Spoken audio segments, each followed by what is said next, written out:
안녕하세요. 저는 서울시 강남구에 거주하고 있는 30대 중후반 기혼 여성입니다. 세상에는 참 많은 사람이 존재하고 함께 공존하며 살아가고 있어요. 사람들은 제각각 생각하는 것도 다르고 살아가는 방식도 다양합니다.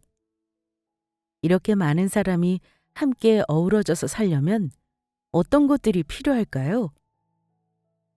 저는 편견 없이 상대방을 존중할 수 있는 마음이라 생각합니다.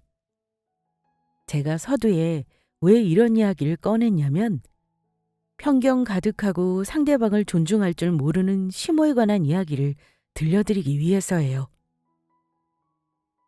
시모는 고졸 출신인 저를 줄곧 무시하곤 했는데 뜻하지 않은 기회로 한 방 먹인 사건이 있었거든요. 시모는 학벌과 능력에 목매다가 결국 자식을 잃게 되었습니다. 청취자 여러분께 시모 이야기를 들려드리며 교훈을 전하고 싶습니다. 편견에 사로잡혀 사람을 함부로 무시하면 안 된다는 것을 말이죠. 그럼 제 이야기 시작하겠습니다.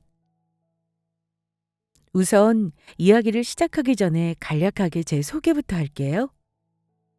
저는 대학을 졸업하지 못했습니다. 최종 학력이 고졸이에요. 다른 사람들은 집안 형편이 어려운 것도 아닌데 왜 대학에 진학하지 않았느냐고, 그래도 대학 졸업장은 갖고 있어야 하는 거 아니냐고 했습니다. 그러나 저는 생각이 달랐어요. 대학 졸업장이 꼭 필요한가? 라는 의문이 들었습니다. 저는 어려서부터 제과 쪽에 관심이 많았고 손재주가 참 좋았어요. 그래서 나중에 어른이 되면 케이크 전문점을 차리고 싶었습니다. 꿈을 위해 틈틈이 공부하고 연습도 게을리하지 않으며 큰 노력을 기울였어요. 고등학교 졸업하자마자 자격증을 취득하고 부모님의 도움으로 매장을 하나 차렸습니다. 그리고 저만의 차별성 있는 레터링 케이크를 만들며 일에 관한 자부심을 키워갔어요. 워낙 미래에 관한 목표가 뚜렷하고 확고하니까 부모님도 전적으로 믿고 도와주셨어요. 대학을 나오지 않아도 가능한 일이라서 굳이 진학하지 않았습니다. 대학 생활로 시간 낭비하고 싶지 않기도 했고요. 그렇게 남들보다 빠르게 사회생활을 시작하던 중 지금의 남편을 만나 결혼했습니다. 그리고 결혼과 동시에 시모의 날카로운 시선을 한몸에 받게 되었죠. 그래, 듣자하니 케이크 만드는 일을 한다고 하던데? 네, 전문 레터링 케이크점을 운영하고 있어요. 매장은 카페처럼 운영되고 있고 온라인이나 오프라인으로 케이크 주문받아서 제작하는 일을 하고 있어요. 그래봤자 그냥 케이크 파는 고졸일 뿐이지 않니?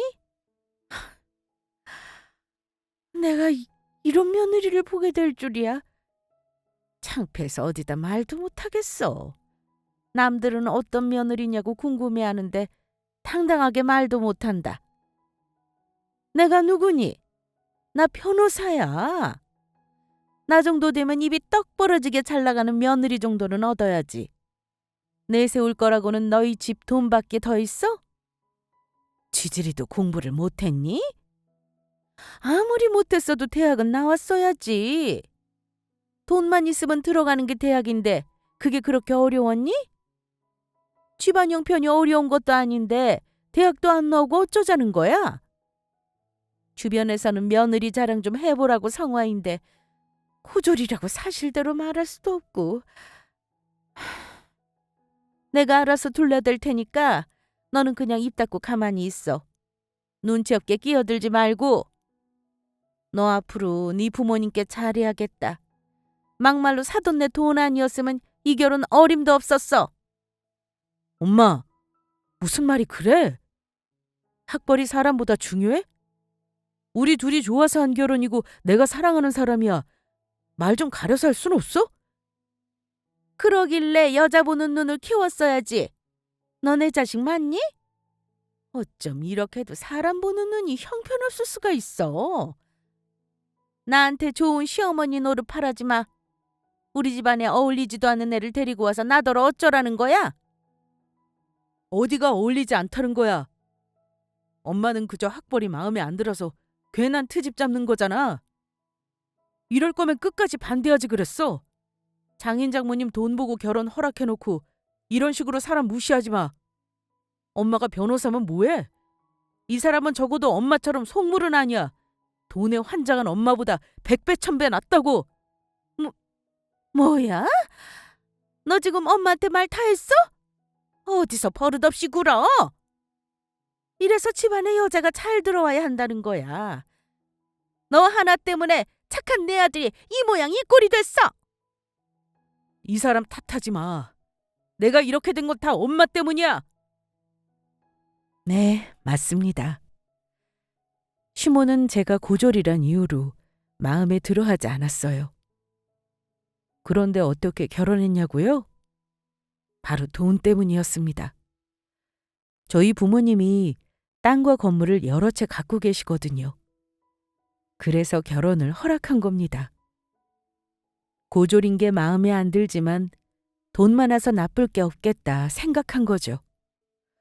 거기다 아버지가 갖고 계신 건물에 공짜로 개인 로펌까지 차릴 수 있으니 반대할 이유가 뭐 있겠어요?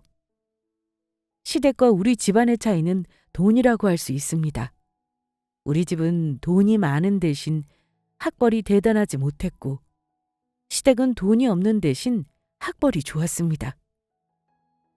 시부는 대기업 다니시다 퇴직하셨고 시모는 변호사로 작은 로펌에 다니셨죠. 남편한테 듣기로 시모에게는 큰 야망이 있었다고 합니다.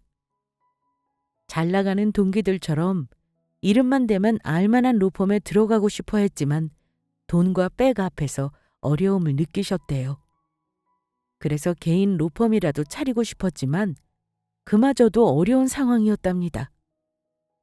그러니 울며 겨자 먹기로 저를 며느리로 맞이한 거예요. 본인의 욕심을 채우기 위해서 말입니다. 고졸이란 이유로 구박하는 시모인데 왜 결혼했냐고 물으신다면 이렇게 말씀드리고 싶네요. 시모의 연기력에 속았다는 걸 말입니다. 저는 시모가 저를 마음에 들어하는 줄 알았어요. 글쎄 돈 많은 집안과 사돈 맺고 싶어서 좋아하는 척 인자한 시어머니인 척 연기한 탓에 깜빡 속았던 거죠. 결혼하고 아빠 건물에 개인 로펌을 차리자마자 본색을 드러냈습니다. 차가운 눈빛과 모욕적인 발언을 서슴없이 드러내기 시작했고 그때마다 남편이 대신 나서서 시모와 싸우곤 했어요. 그래서 제가 시집 온 이후 남편과 시모의 사이는 좋지 않았습니다. 제가 상처받을까 봐 남편 선에서 대신 시모를 막아주기도 했고 시댁에 갈 일을 최소화했어요. 꼭 가야 할 때는 되도록 본인 혼자만 다녀오라고 했고요. 저를 위해서 노력하는 남편을 볼 때마다 고마웠지만 한편으로는 미안하기도 했습니다. 자기 괜찮아? 아까 엄마가 한 말은 신경 쓰지 마. 마음에 담아둘 것도 없어. 학벌 그게 뭐라고. 나도 그렇게 좋은 대학 나온 것도 아닌데 뭐. 대학 졸업장만 있으면 뭐해? 그거 없어도 일에 만족하고 잘 사는 사람들도 얼마나 많은데. 우리 엄마가 이렇다니까. 꽉 막히고 고리타분해. 남들한테 자랑하려고 며느리 드리는 것도 아닌데 그깟 학벌이 뭐라고 매번 저러는지. 난 괜찮아. 어머님 뭐 이러시는 거 하루 이틀도 아니고 그냥 그러려니 생각하고 있어. 자기가 이렇게 든든히 내 편은 들어주고 내가 하고 싶은 말 대신 시원하게 해주는데 마음에 담아둘 게 뭐 있어? 하나도 신경 안 써. 대신에 조금 걱정은 돼. 시댁에 갈 때마다 자기랑 어머님이랑 싸우는 것 같아서. 자기 때문에 벌어진 일 아니야. 괜한 거로 자꾸 트집 잡는 엄마 때문에 벌어진 일이야. 다 엄마가 자초한 거야. 그러니까 혹여라도 자책하거나 그럴 거 없어. 자기는 잘못한 거 하나도 없고 모든 잘못은 엄마가 한 거야. 내가 엄마 대신 사과할게. 앞으로 부모님 생신 챙길 거 없어. 집은 나 혼자 갈게. 며느리가 시어머니 생신 축하해주고 싶어서 직접 케이크까지 만들고 찾아왔는데 그런 식으로 굴면 안 되지. 엄마는 시어머니 대접받을 권리 없어. 그러니까 앞으로 생신 때 찾아뵙지 말고 그냥 용돈만 드리자. 그게 낫겠어. 나도 능력과 학벌만으로 사람 가리는 엄마 보기 싫어. 우리 남편 정말 든든하죠? 정말 남편 덕에 결혼 생활을 잘 유지할 수 있었던 것 같아요. 학벌로 사람 차별하고 무시하는 시모가 밉고 싫었지만 남편이 울타리처럼 다 막아주니까 이혼하지 않고 살 수 있었습니다. 만약 남편이 시모 편을 들었다면 가차없이 이혼했겠죠. 제가 남자 하나는 참 잘 골랐다는 생각이 들 정도였습니다. 시모가 밉다가도 이렇게 훌륭한 아들을 낳아준 거는 고맙더라고요. 아무튼 저 때문에 남편이 시모랑 사이가 틀어지고 마음고생하면 어쩌나 내심 걱정했는데 그때마다 남편은 제 잘못이 아니라며 확실히 짚어줬습니다. 다 시모 잘못으로 벌어진 일이라며 조금도 상처받지 않게 살뜰히 챙겨줬어요. 시모가 저를 탐탁치 않게 여긴다는 걸 잘 알면서도 남편에게 너무 고마우니까 가만히 있을 수 없었습니다. 제가 시모에게 잘하면 조금이라도 며느리로서 인정해주지 않을까 생각했습니다. 그래서 마냥 시모를 피하지는 않았어요. 가족 행사는 되도록 챙기면서 며느리로서 할 도리는 다 했습니다. 그런데도 시모는 한결같이 저를 마음에 들어 하지 않았어요. 한 1년 정도는 참고 노력했는데 1년이 지난 시점부터는 깨닫게 되었습니다. 안 되는 건 안 되는 거구나 라는 걸요. 그래서 그 다음부터는 며느리로서의 할 도리? 크게 연연하지 않았습니다. 남편도 그러라고 했고 제 할 말 똑 부러지게 하며 잠자코 있지만은 않았습니다. 저 대신에 남편이 나서줄 때도 있었고요. 법적으로만 시어머니와 며느리 사이지 사실상은 남보다도 못한 고부 사이였습니다. 그저 남편과 저 우리 둘만 생각하며 행복한 결혼 생활을 이어나갔어요. 그러던 어느 날 도련님의 결혼 소식을 듣게 되었습니다.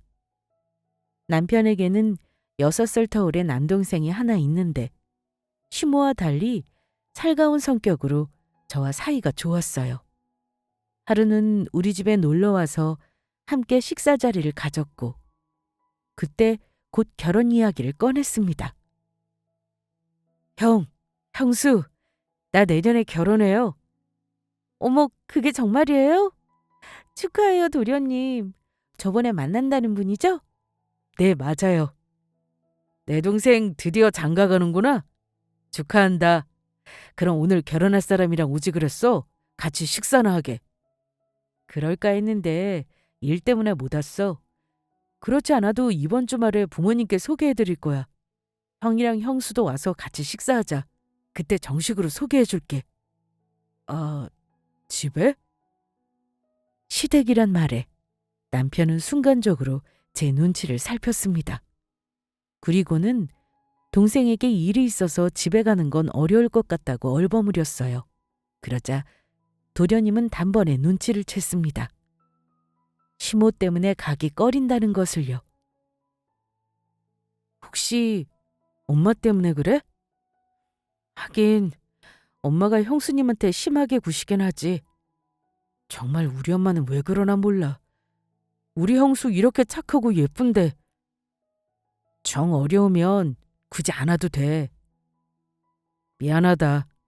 마음은 가고 싶은데 괜히 가면 아내도 그렇고 나도 그렇고 스트레스만 받을 것 같아.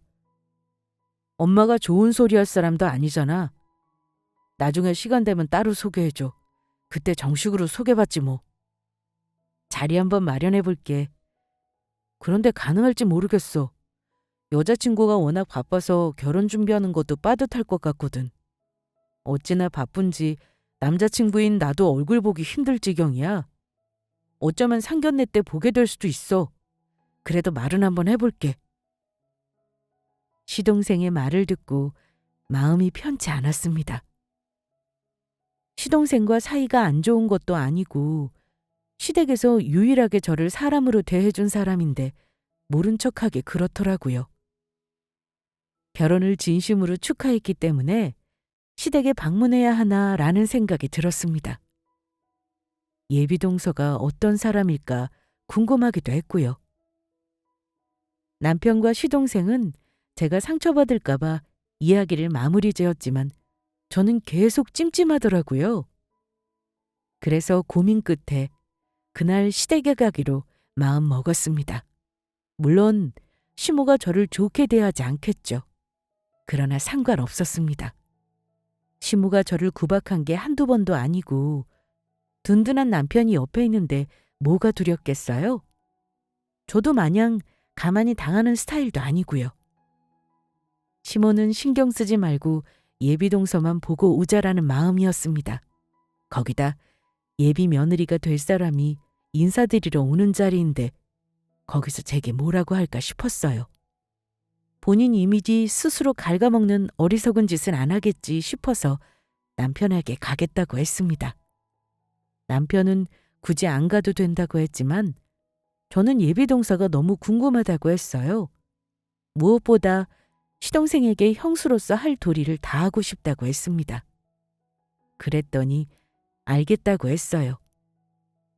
그렇게 우리 부부는 주말에 시댁에 방문하게 되었습니다. 그리고 집 앞에서 때마침 도착한 시동생을 만나게 되었어요. 옆에 시동생과 결혼할 예비동서가 서 있었고 먼저 간단하게 인사를 나누었습니다. 그런데 예비동서가 제 얼굴을 빤히 보더니 어디서 본 적 있지 않냐고 하더라고요. 형수, 이제 오시는 거예요? 아, 인사해. 여기는 우리 형이랑 형수. 안녕하세요. 네, 안녕하세요. 반가워요. 그런데 혹시 우리 어디서 만난 적 있나요? 이상하게 낯이 익어서. 그래요? 저는 잘 모르겠는데 어디서 본 적 있나? 예비동서는 제 얼굴을 자세히 쳐다보며 고개를 갸웃거렸습니다. 저는 아무리 생각해도 예비동서를 본 적이 없는 것 같았어요. 생전 처음 본 얼굴이었습니다. 그래서 흔한 얼굴이라 어디서 본 것 같다고 착각한 것 같다고 웃어넘겼어요.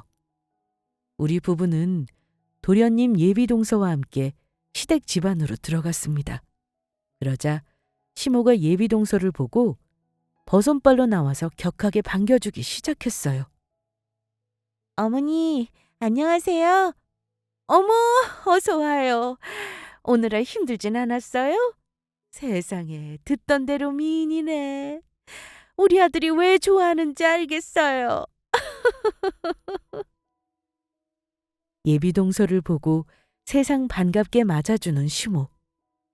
그 모습을 옆에서 보는데 다른 사람인 줄 알았습니다. 물론 저는 마음에 안 들어 있으니까 예비동서보다 못한 환영을 받았지만 아무리 그래도 결혼 전까지는 인자한 시어머니인 척 어느 정도 이미지 관리했거든요. 그런데 예비동서는 너무도 극진하게 대접하니까 뭐지 싶었습니다. 살짝 질투도 났고요. 시모가 뭘 잘못 먹었나? 결혼 전에 이렇게까지 이미지 관리를 하나 싶어서 이상하게 쳐다봤는데 나중에 그 이유를 알게 되었어요. 예비동서 직업이 바로 시모와 같은 변호사였던 겁니다. 거기다 시모가 나온 대학을 졸업한 후배였고요. 그러니 좋아서 환장할 만하죠. 아들한테 듣기로 나와 같은 변호사라고 하던데 세상 참 좁기도 하지. 우리 새아기가 글쎄 나랑 같은 대학을 나왔다면서 후배를 며느리로 맞이하게 될 줄이야. 식사하는 내내 시모의 웃음은 끊이지 않았습니다. 뭐가 그렇게도 좋은지 연신 호호호 웃어대기 바빴어요. 그냥 예비동서의 얼굴만 봐도 좋아 죽겠다는 표정이었습니다. 세상 흡족해 하는 얼굴로 예비동서를 쳐다보더라고요. 그러다 저랑 눈이 딱 마주쳤는데 표정이 바로 싹 변하더니 일부러 저 들으라고 비비꼬아서 말하더라고요. 이제야 며느리가 좀 제대로 들어온 것 같네. 아무래도 내 직업이 변호사고 배움이며 지식이 많다 보니까 주변에서 대단한 며느리 들인 줄 알아. 그래서 며느리 자랑 좀 해보라고 하는데 어디 말할 게 있어야지. 창피해서 그냥 입 다물고 있었는데 이제는 그럴 필요 없겠다. 당당하게 며느리 자랑할 수 있겠어. 듣기로는 잘 나가는 로펌에 있다면서? 정말 대단해. 부모님께서 참 좋아하시겠다. 자식 농사 성공하셨네. 이렇게 예쁘게 키우는 것도 힘든데 변호사까지 만드시고 미모며 학벌이며 뭐 하나 빠지는 게 없잖니? 거기다 둘이 어쩜 이렇게 잘 어울릴 수 있어? 천생연분인가 보다. 우리 앞으로 식상한 시어머니와 며느리 사이 말고 정말 엄마와 딸처럼 친하게 지내자. 내가 아들만 둘이라서 딸이 있는 집이 늘 부러웠거든. 뭐 능력이야 두말할 것 없이 좋겠지만 일적으로 의논하고 싶은 거 있으면 어려워하지 말고 언제든지 물어봐도 괜찮아. 우리 새아기와는 달리 난 개인 사무실 하나 운영하는 게 전부지만 그래도 그간 많은 재판 경험이 있으니까 여러모로 도움은 줄 수 있을 거야. 네, 어머니. 그렇게 신경 써주신다면 저야 감사하죠. 로펌만 다닐 뿐이지 아직 한참 부족해요. 어머니께서 많이 가르쳐 주세요. 어쩜 이렇게 말도 예쁘게 할까? 형 로펌 다니는 거면 그만한 능력이 갖춰져 있다는 건데 겸손하기까지 하네. 나는 늙고 더 이상 올라갈 곳도 없어. 나보다 새아기 능력이 훨씬 더 좋고 그래도 괜찮다면 뭐든 도와줄게. 다른 사람도 아니고 내 며느리 겸 대학 후배인데 뭔들 못해주겠어. 아주 대단한 며느리 사랑입니다. 저는 못 잡아먹어서 안달난 사람이 예비동서한테는 쓸개고 간이고 다 내어줄 것 같이 굴더군요. 어찌나 사랑스러운 눈빛으로 쳐다보던지 입맛이 뚝 떨어질 정도였습니다. 저 들으라고 일부러 한 말에 기분이 팍 상했어요. 어떻게 이런 자리에서 저리 티를 낼 수 있는지. 남편 역시 저와 같은 표정으로 시모를 쳐다봤습니다. 도련님은 우리 부부와 시모를 번갈아가며 눈치만 봤고 예비동서는 시모의 말에 갸우뚱거리며 이상하다는 듯 생각하다가도 이내 멋쩍은 웃음을 짓곤 했어요. 정말 창피해 죽는 줄 알았습니다. 예비동서 앞에서 저를 대놓고 깎아내린 건 아니지만 그렇다고 안 그런 것도 아니고 은근히 돌려가면서 무시한 꼴이니 기분이 정말 안 좋았어요. 처음 인사로 온 예비동서는 이런 상황이 얼마나 당황스럽겠어요. 이때 도련님께서 싸늘한 분위기를 풀어보려고 부단히 노력했습니다. 도련님 아니었으면 처음 인사하러 온 날 싸우는 꼴 보여줄 뻔했어요. 아무쪼록 무사히 식사를 마친 후 저는 뒷정리를 시작하였고 예비동서가 조금 거들어 주려고 하자 시모가 손님이 치우는 거 아니라면서 저더러 알아서 정리하라고 했어요. 그러면서 예비동서한테 후식을 먹자고 했습니다. 마침 본인이 중요하게 상의할 말이 있다면서 법조계에 종사하는 사람들끼리 이야기를 나누자고 했어요. 저 빼고 가족과 거실에 모여 앉아 과일을 먹으며 결혼 준비에 관련된 이야기를 나눴습니다. 그리고 나중에는 시모가 따로 예비동서를 데리고 서재로 들어갔어요. 그러면서 제게 차를 한 잔 더 가져다 달라고 했습니다. 잠시 후 저는 마실 차를 준비해서 시모와 예비동서가 있는 서재로 들어갔어요. 그런데 제가 들어가자마자 말소리가 뚝 끊기는 겁니다. 뭔가 내 이야기를 한 건가 싶은 분위기였어요. 저를 보고 당황스러워하는 예비동서의 표정도 그렇고요. 그런데 그때 시모가 곁눈질로 저를 한번 쓱 보더니 아무것도 아니라는 표정으로 차를 마시며 말했습니다. 괜찮아, 놀랄 것 없어. 이런 건 전문적으로 배운 사람들이나 이해할 수 있는 거지. 쟤는 고졸이라 우리가 나눈 대화가 뭔지 전혀 몰라. 신경 쓸 거 없으니까 그냥 편하게 말해도 돼. 시모의 말에 예비동서는 제 눈치를 살피며 멋쩍은 웃음만 지었습니다. 그때 눈치챘어요. 아, 내 이야기한 거 맞구나. 예비동서한테 뭐라고 했는지 정확하게 알 수는 없지만 대략 감이 왔습니다. 보나마나 고졸 출신이라고 깎아내렸겠죠. 참, 할 일도 없죠. 그런 걸 굳이 들어와서 떠벌리고 본인 큰 며느리 흉보는 게 뭐 좋다고. 본인 체면도 같이 깎여져 간다는 걸 모르는 눈치인가 봅니다. 배울 만큼 배운 사람이 어리석게 구는구나 싶었어요.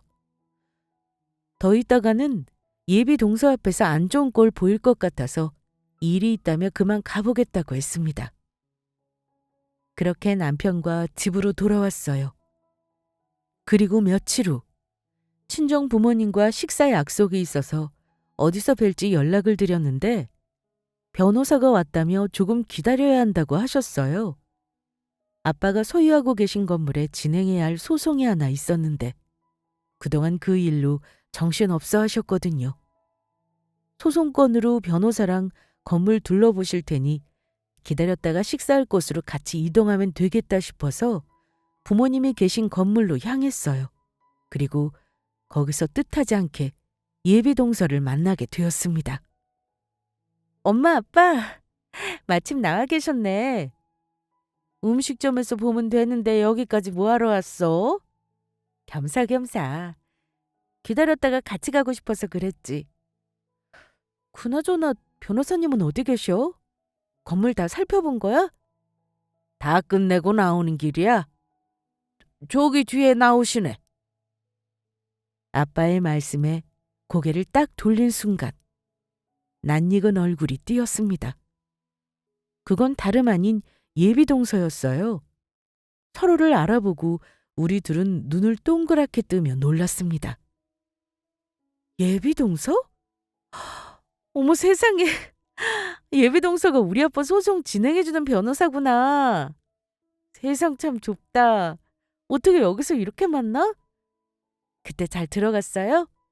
남편이랑 일이 있는 바람에 제대로 인사도 못하고 나왔는데. 그러게요. 이야기 많이 못 나눠서 아쉬웠어요. 형님 말씀대로 세상 정말 좁네요. 아, 그래서 제가 형님 얼굴이 낯익다고 느껴졌나 봐요. 아, 그렇네요. 내가 우리 아빠를 많이 닮긴 했죠?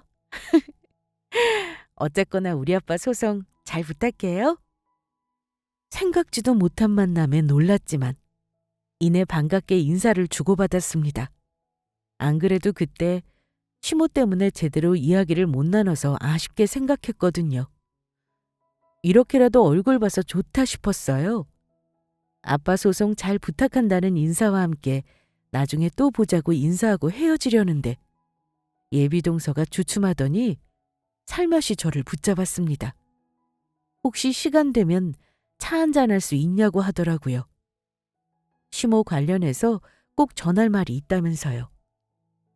부모님과 식사 약속이 있기는 했지만 예비동서의 표정이 심상치 않아서 알았다고 했습니다. 부모님께 먼저 식사하러 가시라고 했고 예비동서와 근처 카페로 들어갔어요.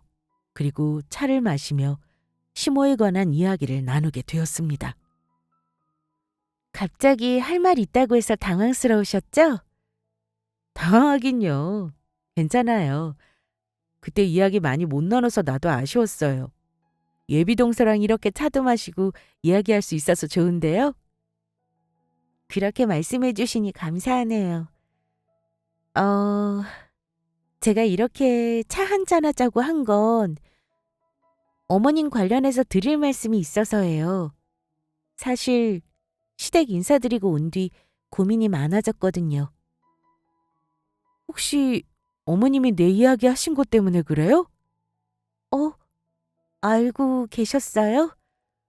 그럼요. 그때 서재에서 어머님이 내 이야기 하셨잖아요. 나 들어가니까 대화 뚝 끊기고 분위기 이상했는데. 나도 눈치란 게 있어요. 보나마나 내 흉봤구나 싶더라고요. 그래서 남편이랑 집에 간 거예요. 더 있으면 예비동서 앞에서 뭔 일 날 것 같아서. 그때 계속 내 눈치 살피던데 마음 쓰여서 생각이 많아졌나 보네요. 괜찮아요. 나 신경 쓸 거 없어요. 이런 일 한두 번이 아니거든요. 어머님이 좀 그래요. 학벌로 사람 따지고 무시하는 사람이거든요. 그것도 그런데 다른 것도 이야기하셨어요. 다른 이야기요? 어떤 거요? 이혼 소송건 하나 이야기해 주셨거든요. 그런데 그게 계속 찜찜해서요. 뭐가요? 아무래도 그게 형님 이야기인 것 같아서 찜찜했거든요. 네? 그게 무슨... 이건 그냥 제 추측이기는 한데 아무래도 어머님께서 형님하고 아주버님 이혼시킬 생각이신 것 같아요. 네? 이혼이요? 예비 동서는 그날 처제에서 시모와 나눈 대화를 모두 들려줬습니다. 시모가 이혼 사연을 하나 맡게 됐다면서 예비 동서한테 의논하고 싶다고 했대요. 처음에는 같은 업계에서 일하고 있으니까 그런가 보다 했답니다.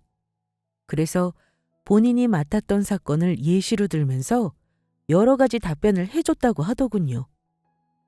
그런데 나중에 곰곰이 생각해 보니까 이게 마치 저를 두고 한 말인 것 같았답니다. 그러나 확실치 않으니까 섣불리 의심할 수 없어서 찜찜한 마음만 가지고 있었는데 오늘 저를 만나서 부모님이 건물주라는 걸 알게 되자 확신한 거죠. 시모가 저를 내쫓으려고 한다는 것을 말입니다. 예비동서는 저를 유책 배우자로 몰아갈 증거를 만들어서 이혼을 주장한 다음에 제 소유의 집과 건물을 위자료 명목으로 가로챌 계획인 것 같다고 했습니다. 그 말을 듣는데 온몸이 덜덜 떨리면서 피가 다 빠져나가는 기분이 들었어요. 시모가 아무리 못된 사람이라도 그렇지 이런 생각을 하고 있을까 현실을 부정했습니다. 예비 동서에게 확실한 거냐고 물었더니 그건 장담할 수 없지만 어느 정도 맞는 것 같다고 했어요. 그래서 정확하게 짚고 넘어가야 할 것 같다고 했어요. 예비 동서에게 이런 부탁을 해서 미안하지만 시모를 떠봐줄 수 있냐고 물었습니다. 그러자 바로 그렇게 하겠다고 하더라고요. 예비 동서한테는 제 부탁이 난처할 수 있는데 괜찮겠냐고 묻자 상관없다고 했습니다. 오히려 본인도 찜찜한 상태여서 확인해보고 싶었고 만약 사실이라면 같은 여자로서 도와줘야 한다고 하더군요. 그렇게 며칠 후 예비 동서는 시댁에 놀러가서 시모를 떠보았고 그 결과를 제게 알려줬습니다. 역시나 예비 동서의 생각이 맞았어요. 시모는 제 돈을 빼앗고 남편과 이혼시킬 계획이었습니다. 그렇게 고졸인 며느리 창피해하더니 이런 식으로 물갈이하려는 줄 몰랐네요. 이런 시어머니 어떠세요? 정말 소름 끼치죠? 모르면 모를까 다 알게 된 마당에 가만히 있을 수 없었습니다. 시모가 무슨 수를 쓰기 전에 제가 먼저 치고 들어가야겠다 싶었어요. 그래서 예비동서랑 합심해서 한 방 먹일 계획을 세웠습니다. 식구들끼리 다 모인 자리에서 시모의 꿍꿍이를 드러낼 속셈이었죠. 며칠 후 예비동서와 계획대로 가족 식사 자리를 만들었고 남편과 함께 시댁으로 향했습니다. 그리고 그곳에서 저는 남편과 이혼할 생각이라고 폭탄 선언을 했어요. 너 지금 뭐라고 했니? 뭐 이혼? 네, 이혼이요. 저 남편이랑 이혼할 거예요. 여보, 그게 무슨 소리야? 갑자기 이혼이라니. 사실 남편과 정말 이혼할 생각은 아닙니다. 그저 시모의 추악한 민낯을 드러내기 위한 하나의 장치일 뿐이었어요. 남편은 이런 계획은 전혀 모르고 있었습니다. 그래서 이혼한다는 말에 크게 충격을 받은 듯한 표정이었죠. 갑자기 이런 말에서 많이 놀랐지? 미안해. 그런데 나 자기랑 이혼할 거야. 저런 사람을 시어머니로 모실 수 없어. 왜? 엄마가 또 뭐라고 했어? 엄마, 나 모르게 이 사람한테 뭐라고 했어? 왜 그래 정말? 이 녀석이 지금 어디서 큰 소리야? 얘, 너 지금 뭐 하는 짓이니? 새롭게 들어올 사람도 있는 자리에서 이게 무슨 경우 없는 짓이야? 이렇게 못 배운 티 내야겠어? 그러는 어머님은 얼마나 많이 배우셨길래 그러시는지 모르겠네요. 학벌만 좋으면 뭐예요? 하는 짓은 수준 떨어지는데? 뭐야? 이게 정말? 한번 해보자는 거야, 뭐야? 예비 며느리 있다고 내가 참을 줄 아나 본데 틀렸어. 못 배운 며느리가 시어머니한테 대들면 어떻게 되는지 똑똑히 보여줘 볼까? 마음대로 하세요. 하나도 안 무서우니까. 어머님 말씀대로 고졸 출신이라 배운 거 없고 눈에 뵈는 것도 없거든요. 네가 아주 제대로 미쳤구나. 내가 이래서 못 배운 인간들을 싫어하는 거야. 이렇게나 경우 없고 몰상식하니까. 됐고, 이혼해. 이혼하자고 하면 누가 아쉬워할 줄 알고? 이참에 너 갈아치우고 능력 있는 며느리로 얻으면 되니까 당장 이혼해라. 근데 너 그건 확실하게 알아야 해. 네가 먼저 이혼하자고 한 거니까 결혼 파탄의 책임은 전적으로 너한테 있다는 거. 그래서 위자료로 한몫 단단히 챙기시려고요? 이걸 어쩌죠? 위자료는 되려 제가 받아야 할 것 같은데? 뭐? 제가 왜 이혼하겠다고 하는지 어머님은 잘 아시잖아요. 나 때문에 이혼한다 뭐 이거야? 못 배운 걸 탓해야지 누굴 탓하고 있어? 그러게 무시당하기 싫었으면 대학 졸업장이라도 하나 쥐고 있어야 할 거 아니야? 집에 돈도 많으면서. 나라면 네 아빠 돈으로 쉽게 대학 들어가서 졸업장 따내겠다. 변호사라는 분이 말 한번 어마어마하게 하시네요. 자꾸 저한테 배움이 짧다고 하시는데 저 공부 못해서 대학 못 간 거 아니에요. 어머님 말씀대로 돈만 있으면 그깟 대학 얼마든지 갈 수 있잖아요? 충분히 갈 수 있는데 제 의지로 안 간 거예요. 갈 필요성을 못 느껴서. 꼭 대학을 나와야지 성공하는 게 아니잖아요?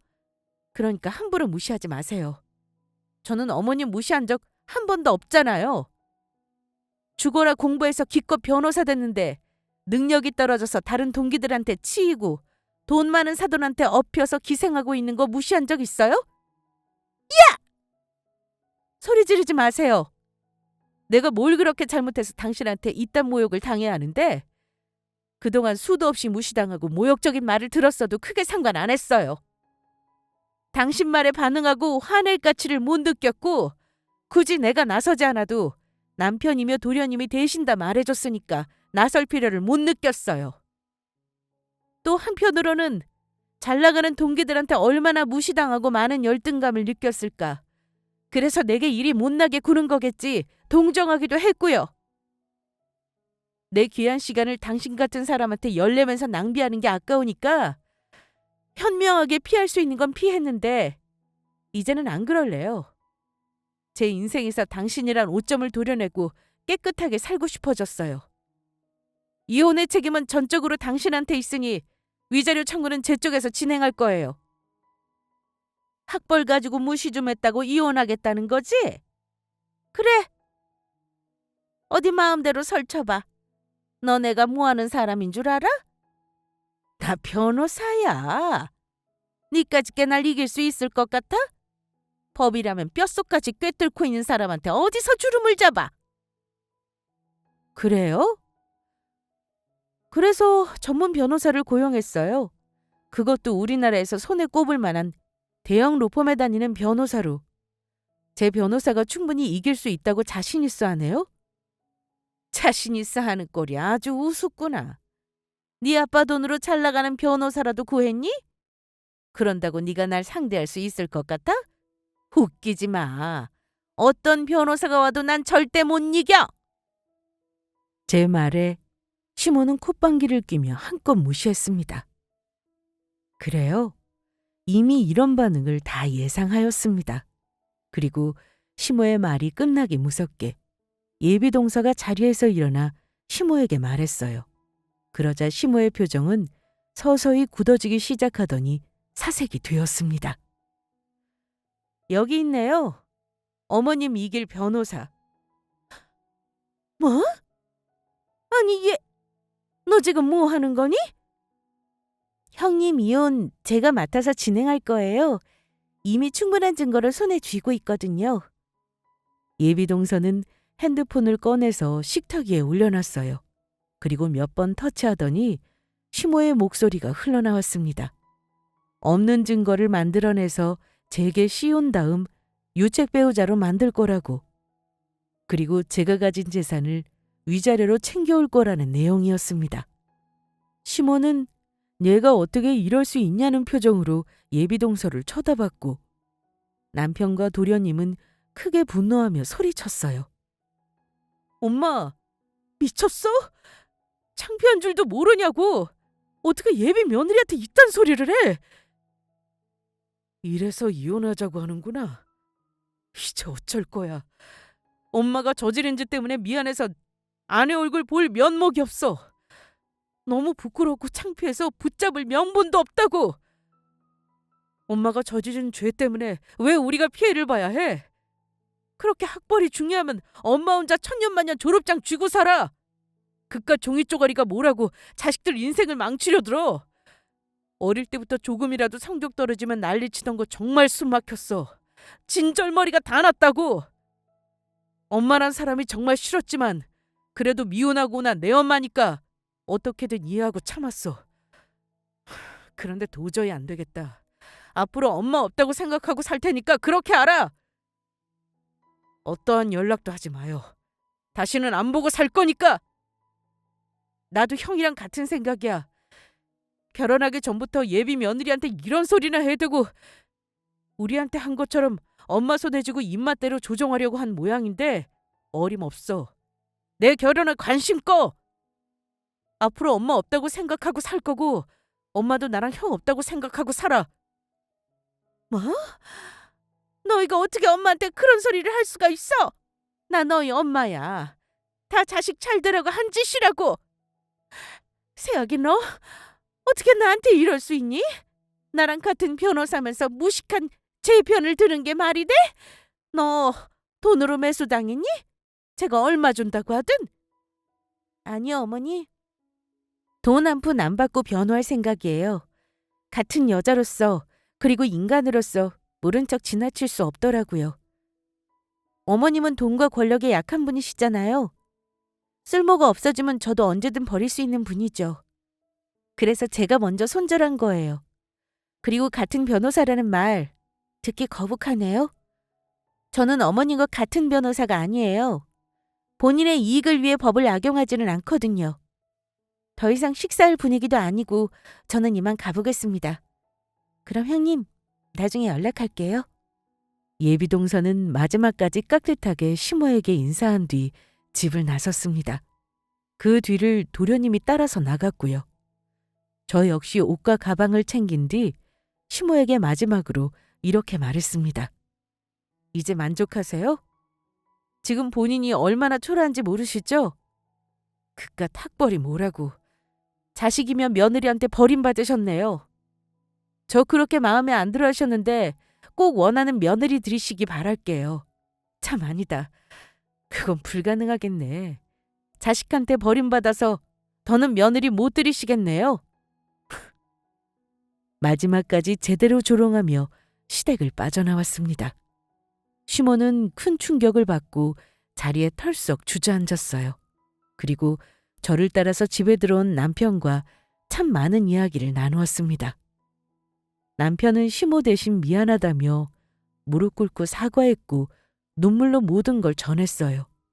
그런 남편에게 사실대로 말했습니다. 시모에게 한 방 먹이려고 한 말이지 정말 이혼할 생각은 없다고요. 그러자 남편은 고맙다며 저를 안아줬습니다. 그리고 제게 이렇게 약속했죠. 앞으로 시모랑 얽히는 일 없도록 하겠다고요. 본인 역시 다시는 보고 싶지 않다며 엄마 없는 셈 치겠다고 했습니다. 그렇게 우리 부부는 그 뒤로 시모와 연을 끊고 지내고 있어요. 물론 도련님도 마찬가지죠. 아, 더는 도련님이라고 하면 안 되겠네요. 동서와 예정대로 결혼해서 이제는 서방님이 되었거든요. 서방님은 남편과 시모와 연을 끊었고 예정대로 동서와 결혼식을 올렸습니다. 시모 밑에서 늘 비교당하고 공부와 점수에 채찍질 당하며 힘들게 컸는데 착하고 따뜻한 동서를 만나서 참 잘됐다 싶어요. 비록 시댁과는 손절했지만 우리 부부는 서방님 동서와 종종 만나서 식사하고 놀러도 다니며 돈독한 관계를 유지하고 있습니다. 아참, 시모는 저희 아빠 건물에서 쫓겨났어요. 그동안 부모님 속상하실까봐 말씀 안 드렸는데 시모가 너무 괘씸해서 사실대로 다 말씀드렸고 손절했다는 소식을 듣자마자 바로 재계약 없이 시모를 쫓아내셨습니다. 자식한테 버림받은 시모의 말년이 참 고소하네요. 그럼 지금까지 긴 사연 들어주셔서 감사합니다.